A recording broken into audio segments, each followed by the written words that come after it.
পরিচালিত হতো, সেখান থেকে তারা সেই মত তাদের সঙ্গে ভিন্ন মত পোষণ করে আমাদের সঙ্গে একত্রতা পোষণ করছে। আমাদের মতাদর্শে তারা আগামী দিনে পথ চলবে। সে কারণেই আজকে এখানে আপনাদের ভিতরে আমাদের আগমন ঘটেছে। সংগ্রামী উপস্থিতি, আপনাদের আমি বলতে চাই, এই গ্রামে আমাদের ওইরকম রাজনৈতিক কোনো দল ছিল না, সামাজিক তেমন কোনো দল ছিল না। আমি যতদূর জানি খুব ছোট্টবেলা থেকেই দীর্ঘ 30 বছর আগ থেকে আমার জানা গ্রামের মণ্ডলরা আমাদের সঙ্গে দল করত। সে সময়ে আরও অনেকেই, আমাদের মান্নান ভাই মরে গেছে, তার বিদায়ী আত্মার মাগফিরাত কামনা করি, আমাকে ব্যক্তিগতভাবে খুবই ভালোবাসতো। তিনি এই দুনিয়া ছেড়ে চলে গেছেন। আমার খুব মনে পড়ে, সবসময় আমার খোঁজ খবর নিত। তো এই অঞ্চলের, এই গ্রামের, এই পার্শ্ববর্তী আরও কয়েকটি গ্রামের অনেক মানুষ একসময় নজরুল চাচার সঙ্গে দল করত, আমাদের সঙ্গে সহমত ছিল। তারপরে একটি কুচক্রী মহলের তাণ্ডব লীলা ঘটানোর কারণে, মানুষের উপর জুলুম নির্যাতন চালানোর কারণে ভয়ে ভীতু হয়ে অনেকেই তাদের সঙ্গে চলে গেছে। দীর্ঘদিন তারা অনেক মুসলিম পরিবারের মানুষ, সে জায়নামাজে বসে পরম করুণাময়ের কাছে প্রার্থনা করে, কবে সুদিন আসবে, কবে আমরা মুক্তি পাব, কবে এই জুলুমদের হাত থেকে রক্ষা পাব। হিন্দু সম্প্রদায়ের মানুষ তার মন্দিরে যে বারবার প্রার্থনা করে, কবে আমরা মুক্তি পাবো এই জুলুমদের হাত থেকে। আজকে আমি দেখতে পাচ্ছি যে তারা পাখি যেমন আকাশে ডানা মেলে উড়তে চায়, ঠিক সেই মানুষগুলো এরকম ডানা মেলে উড়ে বেড়াচ্ছে। খাঁচায় আর বন্দি নাই, স্বাধীনভাবে মানুষ ঘুরে বেড়াচ্ছে। আমরা সকলেই জানি 1952 সালে বাঙালি জাতি ভাষা আন্দোলনের মধ্য দিয়ে স্বাধীনতার স্বপ্ন দেখেছিল। তারপরে অনেক চড়াই উৎরাই পার হয়ে 66 6 দফা 69-এর গণ অভ্যুত্থান, তারপরে সর্বোপরি 71-এর স্বাধীনতা যুদ্ধ, বঙ্গবন্ধুর ডাকে সাড়া দিয়ে 71-এ স্বাধীনতা অর্জন করেছিল। ঠিক তেমনি 15 বছর আমাদের সমমনা ভালোবাসার মানুষগুলো জিম্মি ছিল। তারা স্বপ্ন দেখেছিল, কবে আমরা মুক্ত হব, কবে আমরা স্বাধীন হব। আজকে আমার মনে হচ্ছে ইউনিয়নের সেই মানুষ মুক্ত হয়েছে, তারা স্বাধীনতা অর্জন করেছে। এই স্বাধীনতা অর্জন করেছে, আপনারা সকলেই জানেন, আমার আপনার কারোর অবদান না। আমি মনে করি আমাদের প্রিয় নেতা জননেতা জনাব নায়েব আলী জোদ্দারের দীর্ঘদিনের ত্যাগ ছিল, দীর্ঘদিনের দলটাকে সুসংগঠিত করার জন্য তার পরিশ্রম ছিল। আর বঙ্গবন্ধুর কন্যা জননেত্রী শেখ হাসিনা এদেশে বেঁচে ছিল। সে কারণেই আজকে আপনাদের সেই মুক্তি হয়েছে।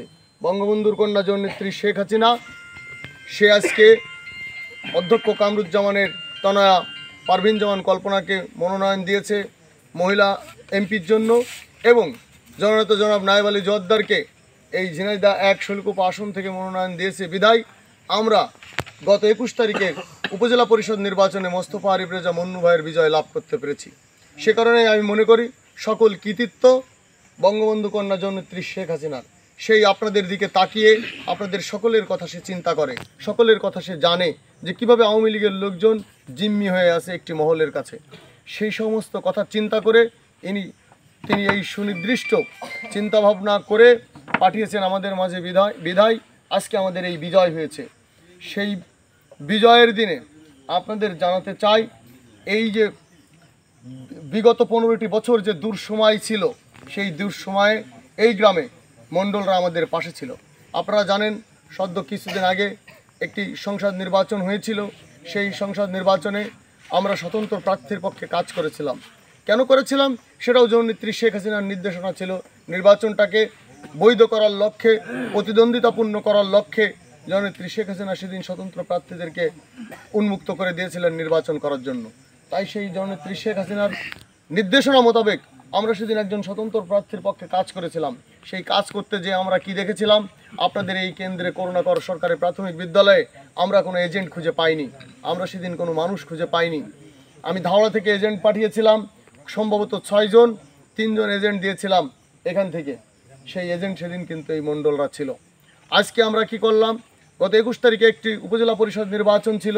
সেই নির্বাচনে আমি যখন বললাম আমি ধাওড়া থেকে আর এজেন্ট পাঠাতে চাই না, আপনাদের এজেন্ট দিতে হবে, এই গ্রাম থেকে কিন্তু আমরা কোনো এজেন্ট খুঁজে পাইনি। সেদিন বারবার এসেছি, বারবার আপনাদের মাঝে ভোটের জন্য বেরিয়েছি, বারবার এসেছি। কি দেখেছি, আপনাদের এখানে আসলেই কিছু আমার চাচারা বলে কি বাহিনী, বিচ্ছু বাহিনী, এরকম কিছু বিচ্ছু বাহিনী পিছনে পিছনে লেলিয়ে দেওয়া হয়, তারা আমাদের বিভিন্ন সময় বিভিন্নভাবে ডিস্টার্ব করতে থাকে। আমরা হিন্দু সম্প্রদায়ের কাছে যখন ভোট ভিক্ষার জন্য বেড়াতে যাই, আমরা যে বাড়িতেই যাই তারাও সেই বাড়িতে যে হুমকি দিয়ে দিয়ে আসে। যে সমস্ত কারণেই আমরা সেদিন ভোট নিতে পারি নাই। তো আমরা সেদিন এজেন্টও দিতে পারি নাই, ভয়ে ভীতু হয়ে অনেকেই আমাদের এজেন্ট হতে পারেনি। আমি কি দেখেছিলাম, 21 তারিখ সকালবেলা আমার আরব ভাই ফোন করে বলল যে আমার একটা এজেন্ট এখানে আসছে, আসার পরে তাকে ঘাড়ে ধাক্কা দিয়ে তাকে বের করে দেওয়া হয়েছে। আমি তাৎক্ষণিকভাবে চলে আসলাম, ছুটে আসলাম। আসার পরেও দেখলাম যে না, সেই ভয়ে এতটাই ভীতু, এজেন্ট হওয়ার সক্ষমতা তার নাই। এই তো দেখেছি। আজকে আপনারা এই গ্রামে অনেকেই দল করতে আসছেন। আমি আপনাদেরকে বলতে চাই, আপনাদের আমাদের কাছ থেকে ভালোবাসা অর্জন করতে হলে আপনাদের কর্মদক্ষতা দিয়ে আমাদের এই ভালোবাসা অর্জন করতে হবে। আমি সবসময় বিশ্বাস করি কর্ম এবং প্রত্যাশার সমন্বয়ে তার প্রাপ্তি। আপনার কর্ম যদি ভালো থাকে, আপনার প্রত্যাশা যদি সুগম হয়, তাহলে একদিন আপনার প্রাপ্তি হবে। কিন্তু আজকে আমার কাছে প্রাপ্তি আছে এই মণ্ডলদের। এই আরব ভাইরা দীর্ঘদিন আমাদের সঙ্গে এই দলটা করেছে। দল করার অপরাধে কি দেখেছি আমরা, কখনো বাড়ির বাইরে বেরোতে পারেনি, কখনো কখনো তার ভাই ভাইস্তে নিয়ে বাড়ি ছাড়া হয়ে চলে গেছে, কখনো কখনো চায়ের দোকানে এসে চা খেতে পারেনি, কখনো চা খাইতে আসলে তাদেরকে তাচ্ছিল্য করে কথা বলা হয়েছে। আপনারা যারা এরকম করেছিলেন তারাই আজকে আমাদের সঙ্গে দলে আসছেন। আজকে দলে আসার কারণে কালকে আবার মানুষের সঙ্গে অপকর্ম করবেন, অপব্যবহার করবেন, মানুষের হুমকি ধামকি দেবেন, এটা কিন্তু আমরা বরদাস্ত করব না।